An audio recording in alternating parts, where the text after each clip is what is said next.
Nation, what's going on? It's Mitchell Renz here, host of the Raiders Report, and coming up on today's show, we're going to be looking at the top 10 offensive tackle prospects that the Silver and Black should target in the 2024 NFL Draft. I've been sleeping pretty damn good, probably because our live shows have been getting lit and wild thanks to David Zahn, Ira Jackson, 93 Nabman, and all the other crazy people that always tune into the show. I've also been sleeping well thanks to our sponsor, 8 Sleep. And if anybody needs a better night's rest, go to 8sleep.com/chatsports, $200 off the pod cover. That link's going to be available to y'all down in the comments and in the description of today's show. So when you see today's episode of the top 10 offensive tackles, I've already made a lot of videos around linebackers, cornerbacks, running backs.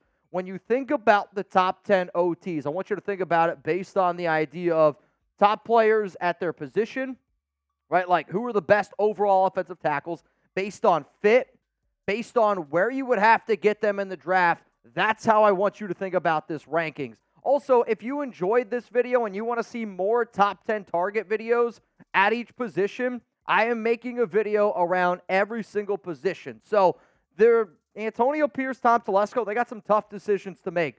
I'm not saying that they watch the show. I know Mark Davis watches the show. But at any point, if they're like, who were some prospects that Raider Nation wants, hopefully they stumble across this. And if you want to see which prospects I want the Raiders to target, hit that subscribe button, turn on those notifications. So the way that these players are ranked are, again, based on overall skill set, fit with the Raiders, and projected draft costs. Like there's some players that I think go in round 4 compared to going in round 1. And based on that value, I would rather have the guy in round 4 than I would in round 1. I'm not saying the guy in round 4 is better, but it's on the overall value. As it stands right now, here is the Raiders' offensive line depth chart. And the biggest question mark here is, what do you exactly think about Thayer Munford? Because could Munford potentially play left guard and you kick Dylan Parham over to right guard and then you're looking for a brand new right tackle?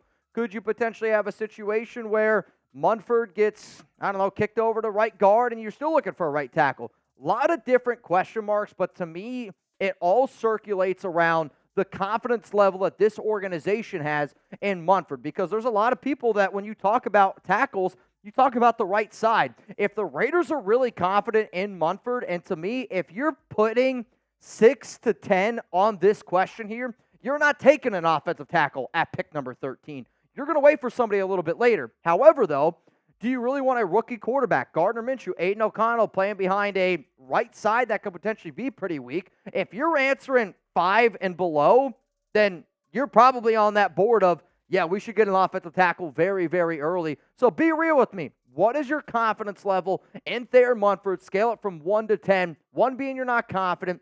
10, you're absolutely confident. For me right now in Munford, I'm at a 5, maybe a 6. It's a coin flip. And if you can upgrade at a position, that's what I'm going to try to do. So here we go. Let's get into our top 10 offensive tackle draft targets for the Silver and Black. And coming in here at number 10 is Christian Jones from the University of Texas. He's got 26 games played at right tackle in 2022 and in 2023, 4 sacks allowed.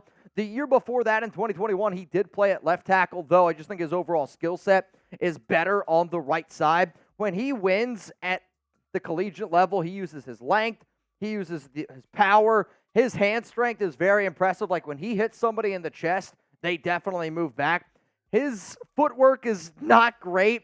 His quickness is not great, and his lower body to me in general does seem slow, which I'll admit is a big red flag for me when I evaluate overall tackle talent in the NFL. But at 6'6", 320 pounds, like there is some upside there. Like if the Silver and Black still had Carmen Brasillo, who now is with the New York Giants, our new offensive line coach, James Craig, I'd be a little bit more confident in Brasillo to work with him than Craig. And because of that, he is ranked 10, and it's a player that you're probably going to target in round 3 and in round 4. Let's go to number 9 here on my list. It's Delmar Glaze, and what a unbelievable nickname. This is a name that I want everyone to just say pause to, because that's what I think of. Delmar Glaze, 13 games played at left tackle in 2023, and 13 games played at right tackle in 2022. He's got decent lateral quickness with a 7-foot wingspan, so like very, very long arms. And for a player that you're going to be able to get a little bit later on in the draft is why I have him here at number 9. He does struggle against speed rushers, and like on tape, he plays soft. Like I want my offensive tackle to be angry. I want them to want to put the opponent's head in the dirt, teabag them, and I don't always see that from Glaze here. He is 6'5". He's 328 pounds. I think personally, the way that the nation should look at him is a Brandon Parker. I'm not sitting up here saying that I want Brandon Parker or Delmar Glaze to start for the Raiders, but if you're looking for somebody that you can get in round 6, round 7, that could potentially be that backup swing tackle, good competition for a dude like Dalton Wagner, I think that's kind of what my mindset was here with Mr. Glaze. So what do you say here? Which round should the Raiders target an offensive tackle in this year's draft? Are you sitting up here saying, Mitch, we got to go get somebody in round 1. We got to get somebody in round 2. Or you're like, no, man, we got Thayer Munford. We're all right. We can get a tackle for a little bit more depth. Let's look at 4, 5, 6, 7. Let me know down below which round the Raiders should target an offensive tackle in this year's draft. This question is a very difficult one, and I do believe that it varies. For me personally, and for what Tom Telesco has done, the position that he has drafted the most on the offensive side of the football has been on the offensive line. 12% of his picks have been offensive linemen since he has basically started. Might even be offensive tackle in general. I am targeting offensive tackle in round 1 if one of my top players are there, which we'll talk about here in a sec. Or I'm going to look in round 3, round 4 to find my offensive tackle. If you haven't already gotten started with our awesome sponsor, 8 Sleep is totally changing the game. And I want you to go to 8sleep.com/chatsports. Show some love to our sponsor here, because not only have they been helping my sleep, they've been helping out sleep for a bunch of people that tune into the show. But 8 Sleep's Pod 3 cover slips right over your mattress, bringing heating and cooling tech that keeps you comfortable and sleeping deeper for a better, more restful night. I love 8 Sleep because it has totally stopped my night sweats. I like to snuggle with Chuck.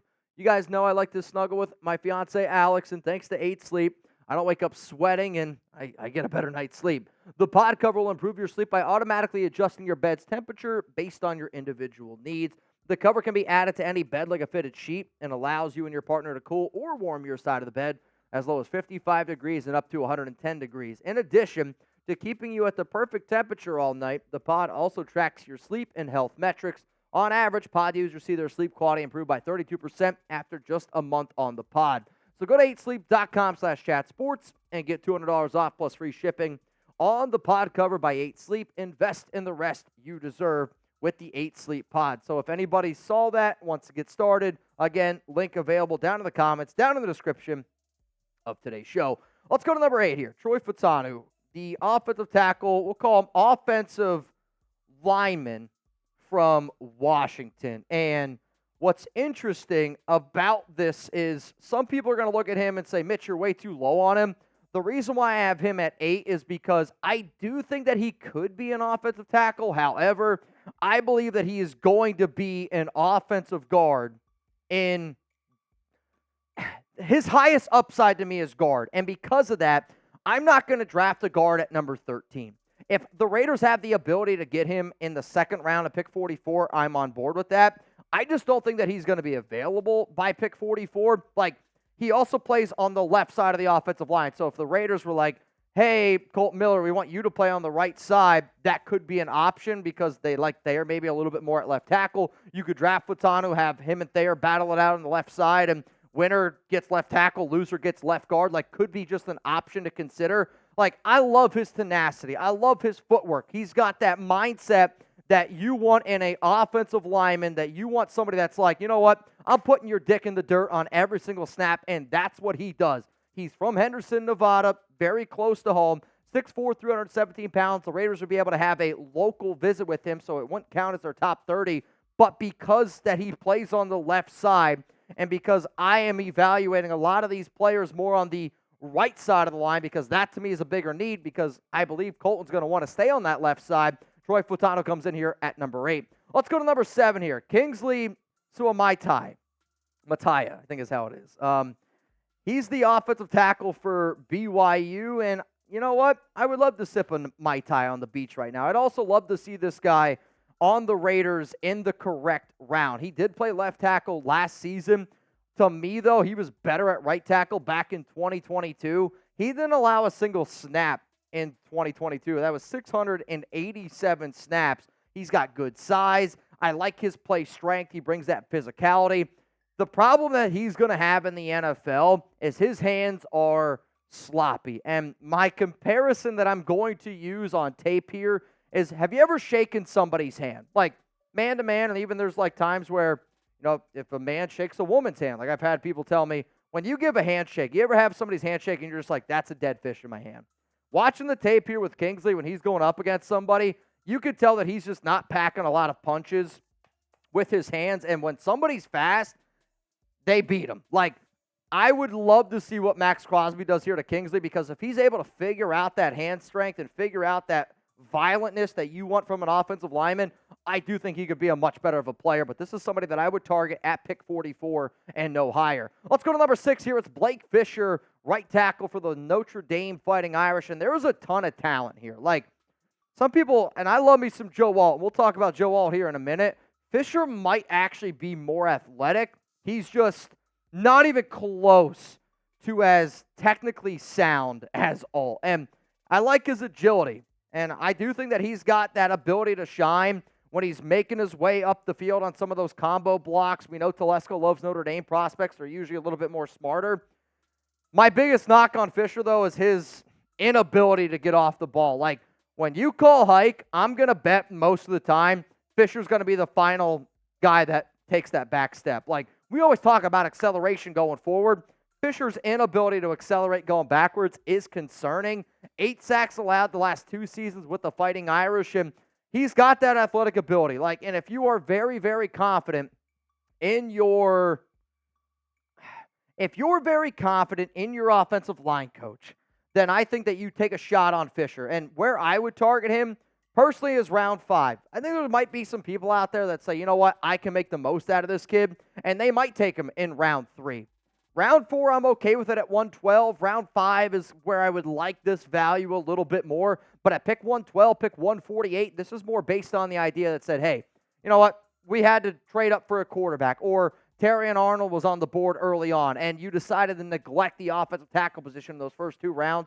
This is somebody that you could target just a little bit later on. Number 5, coming up here for my offensive tackle draft targets by the Las Vegas Raiders is Tyler Guyton, who really showed out at the Senior Bowl, and I was very impressed by his overall demeanor at the Senior Bowl. And some people win, some people lose. This was a prospect that I didn't know exactly where he was going to go, and because he had such a good Senior Bowl, I do think that he ends up being a round 1 talent. If you were to ask me, out of all the offensive tackles that I project could potentially go round 1, who's the guy that falls out of round 1, I will say that it's Guyton. Like, his length, his feet, his body control are all traits of why he's so good in the pass blocking area. He did battle some injuries in college, which is going to hurt him a little bit in the draft process. But what I also really scares me at the tackle position is when you play with a high level of gravity, okay? He needs to get stronger. He also at times plays like he's got to stick up his you-know-what. And if you go on the NFL with speed rushers, bull rushers, they might bully him around a little bit. Again, he did good at the Senior Bowl, which is why I'm confident to target him in round 1 or 2. But the reason why he's also ranked where he's at is I'm not taking him at pick 13. Like, it's not going to happen. If the Raiders figure out a way to acquire another first-round pick and you want to take him in the 20s, cool. Like, that's where I think Guyton goes. I don't see him falling to pick 44, but the hard part about his evaluation to me with the Raiders is no chance do I think he goes at pick 13, nor would I want to take him at 13. But if you have the opportunity to get him in the 20s because you traded up, maybe that's a player to target. If he falls to the 30s and it's a guy that you really, really like, maybe it's an opportunity to make a move there. Let's go to number 4 here, and it's Amarius Mims from Georgia. And if you told me, Mitch, who legitimately has the highest upside that might not go in the top 10, my answer is probably Amarius Mims here from Georgia. I mean, he's incredible to me from a combination of size, length, the athletic ability. It's all there, right? The problem is it's the very limited experience. He's just got 8 career starts. And when you're talking about taking a dude in the top 20 that's only started 8 games, right? Like, that goes against all my red flags of why I knew Trey Lance was going to be a bust, why I don't like somebody like, oh my God, his name is escaping me right now, at the quarterback position. It's not important. J.J. McCarthy was going to be what I was going to say based on, like, the limited throws that he's had from the NFL spot. but his upside is sky high. He just needs a lot of work. Like, I do think that he would be able to beat out Munford in for week one, but there is that part of me that's like, could he struggle early on? And if you ruin his confidence, are you just taking a player then that's like to doom you? Like, if I'm the Raiders and why I have him ranked at 4, I also think out of all these players that I've talked about going in round 1, the name that might be the most highly to bust is Mims, and you cannot afford to take a round 1 bust if you're AP and Telesco. Now, some names that you're not going to see on today's show, the first one is Olu Fautanu, because he's a top 10 pick to me. And I've also said on this show that the only player that I am willing to trade up for is a quarterback. I'm not trading up for Olu, and I know if you were to tell me if there was one player that the Raiders trade up for that's not a QB, my guess would be Joe Alt, because based on Telesco and his connections with Notre Dame offensive tackle prospects, Joe Alt's going to go in the top 10. Olu Fautanu are going to go in the top 10. And because I'm so confident in that, and these are the 2 best offensive tackle prospects in this year's class, in my opinion, I'm not going to put them on this show because they're not going to be there at pick number 13. But here's my question of the nation out there. Who's the best tackle in the draft? If you think it's Olu, I want you to type OF. If you think it's Joe Alt, I want you to type JA. If you believe that it's somebody else, that's okay. Say it with your chest. I want to see what you have to say, because if you think it's somebody else, then I think you're really going to like the remainder here of my show. For me, the best tackle in this year's draft is Joe Alt. Like, when I say best tackle, I'm talking player that's ready to go right now. Joe Alt's going to be a Pro Bowler. Joe Alt has the opportunity to be one of the best tackles in the NFL for a long time.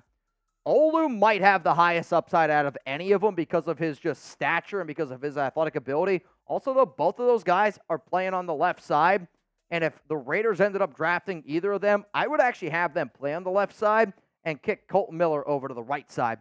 Let's go to number 3 here. This might be the best value out of all the offensive tackles for the Raiders. And I might be leaning here a little bit higher to Roger Rosengarten for the simple fact of, if the Raiders take Michael Penix Jr., this guy's probably going to be number 1 on my list because, well, it's the best chance of you finding a legit starting offensive tackle late in the rounds, like Rosengarten, who also has experience playing with Penix, but very, very smart player. And I will bet on intelligence at the offensive line position.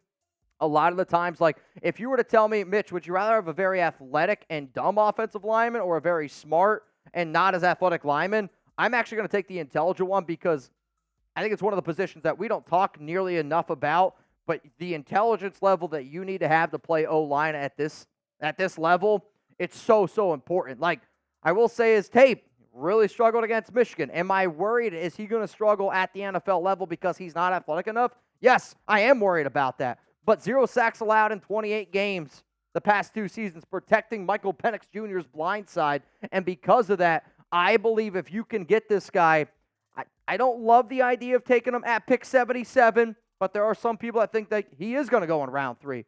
In a perfect world, we get him at 112. Like, in a perfect world, I would take him in the 4th round. We'll see where he ends up going. There's other people out there that think that also he might just be an offensive guard because of his inability to be as athletic that you need to be at the offensive tackle position. However, though, if I'm the Raiders and you really truly believe that right tackle is a big need, like if anybody out there said, hey, I am 5 and below on my confidence level on Thayer Munford, here's the part of the show that you should watch. Let's go with J.C. Latham from Alabama. And I don't want to hear, Mitch, we shouldn't take an Alabama offensive lineman. We shouldn't take an Alabama right tackle early on. Shouldn't happen.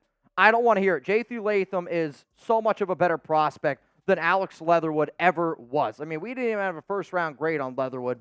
Latham, we do have a first-round grade on here at Chat Sports. He is a bulldozer of a human being. Like, he's just unbelievably strong. He beats the shit out of people on a daily freaking basis, and it shows up on tape. Like, if you were to tell me, Mitch, our offensive line is the best in the NFL in 2-3 years from now, I think it's because the Raiders drafted Latham, and he ended up working out to his ability. Because you put him on the right side, I'm telling you, dude's going to destroy people. And he's operated in a bunch of different run schemes from Bama, which I like. And I do think that he could be a legit Pro Bowl player at offensive tackle and at offensive guard at the next level. He's 6'6", 360 pounds. Think about how big of a human being that is with his athletic ability. Nobody wants to go up against JT. I mean, nobody does. And if you can run behind him with this type of offense, the way that this team wants to play, if the Raiders have the opportunity to take Latham at 13 and this next guy's off the board, including Joe Olt's off the board, including Olu Fashanu's off the board, I'd be very happy with a pick like Latham. So here's my final question before I show you the number one offensive tackle that the Raiders should draft at pick number 13. And the reason why he's the number one is because I think he's going to be there. I don't think you're going to have to trade up for him. And best player available. To me, the best player available, and this is me saying I would probably take him over a Terrion Arnold. I would probably take him over a Michael Penix Jr. because I want somebody to really solidify this offensive line. And the number one player that if I'm the Raiders, if I'm going to take an offensive tackle because I don't got to trade up for him based on fit, his name is Taliese Fuaga. And I think he is an absolute dog at the right tackle position. And call me a sucker for this. When we were at the NFL Combine, we had the opportunity to interview the Oregon State tackle. And he said he's got a bunch of family members that are Raider fans. Like, are you telling me if you get drafted by the team that your family roots for, you're not going to go in there and put in a little extra work? On top of that, I root for Taliese because he kind of looks like Rebel Montana. So I'm going to root for this guy to be an absolute dog for the silver and black. His pass protection technique is outstanding.